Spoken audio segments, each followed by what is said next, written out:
Welcome to English Up, the podcast that helps you level up your English from blah to brilliant. Get ready to sound more confident, more natural, and more like a native speaker. Hey everyone, welcome back to English Up. I'm Chloe. And I'm Alex. We're super excited to be back with you today to tackle a question that's on every English learner's mind. How can I sound more like a native speaker? Exactly. So we've compiled 7 tips that will help you ditch the robotic textbook English and start sounding more natural and fluent. Ready to dive in? Absolutely. Let's do it. Okay, let's start with the basics. Contractions. Native speakers love using contractions. It makes our speech faster and more casual. Totally. Contractions are shortened versions of words or phrases. Instead of saying I am, we say I'm. Instead of cannot, we say can't. Right, and it's not just I am and cannot. There's he's, she'd, there, we've. The list goes on. Listen to how we use contractions in this conversation. Chloe, what are you doing this weekend? Well, I think I'm going to the park on Saturday, but I'm not sure yet. What about you? Are you going anywhere? See? Loads of contractions. Focus on using contractions like I'm, your, it's, can't, won't, etc. You'll sound more natural instantly. Next up, phrasal verbs. These are verbs combined with prepositions or adverbs to create new meanings. They can be tricky, but they are super common in everyday English. Exactly. Think of verbs like look up, give up, get along, put off, find out. They add a lot of color to your language. For example, instead of saying, I investigated the information, a native speaker would probably say, I looked up the information. Or instead of saying, I postponed the meeting, we'd say, I put off the meeting. And be careful. The meaning can change depending on the preposition. Look up is different from look at, look for, or look after. This is a fun one. Idioms. These are expressions where the meaning isn't obvious from the individual words. Right. Idioms can really spice up your English, but it's important to use them correctly. Some common idioms are break a leg, meaning good luck, hit the nail on the head, meaning be exactly right, or piece of cake, meaning easy.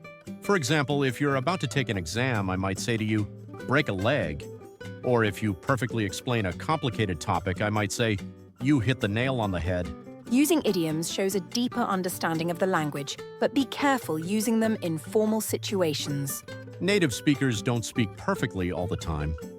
We use filler words to give ourselves time to think. Absolutely. These are words like, so, well, actually, basically. They're not correct in a formal sense, but they make you sound more natural. For example, I think the best way to learn is, by practicing every day. Don't overuse them, but don't be afraid to use them occasionally. Exactly. It shows you're thinking on your feet. Okay, let's talk about pronunciation. Native speakers often soften their pronunciation, especially of T and D sounds. Yeah, for example, water often sounds more like water, and butter sounds like butter. Also, sometimes we drop sounds completely. For example, probably might sound more like probably. Listening to native speakers carefully and paying attention to how they pronounce these sounds can make a huge difference. Intonation is how your voice rises and falls when you speak. Flat intonation can sound robotic and unnatural. Exactly. Think of intonation as the music of your speech. It adds emotion and emphasis. Listen to how we vary our intonation as we talk. Notice how our voices go up and down depending on what we're trying to express. Practice mimicking native speakers. Pay attention to how their voice changes when they ask questions, express surprise, or emphasize a point. And finally, the most important tip, listen and mimic, also known as shadowing. This is where you listen to native English speakers, podcasts, movies, TV shows, and try to imitate their pronunciation, intonation, and rhythm. It's like being an English echo.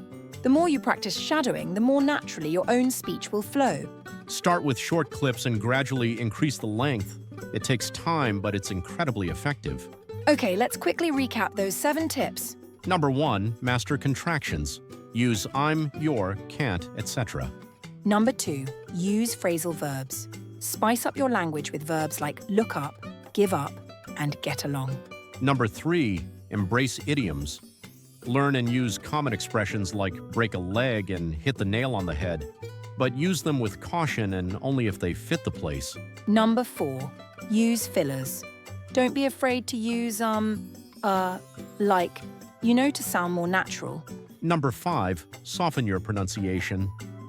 Pay attention to how native speakers soften T and D sounds.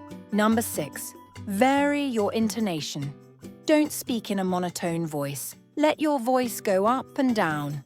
Number 7, listen and mimic. Shadow native English speakers to improve your pronunciation and rhythm. And that's it for today's episode of English Up. We hope these tips help you sound more like a native English speaker. Remember, it takes time and practice, so be patient with yourself and keep learning. Don't forget to subscribe to English Up for more tips and tricks to improve your English. And if you enjoyed this episode, please leave us a review. It helps other learners find our podcast. Thanks for listening, and we'll see you in the next episode. Bye, everyone.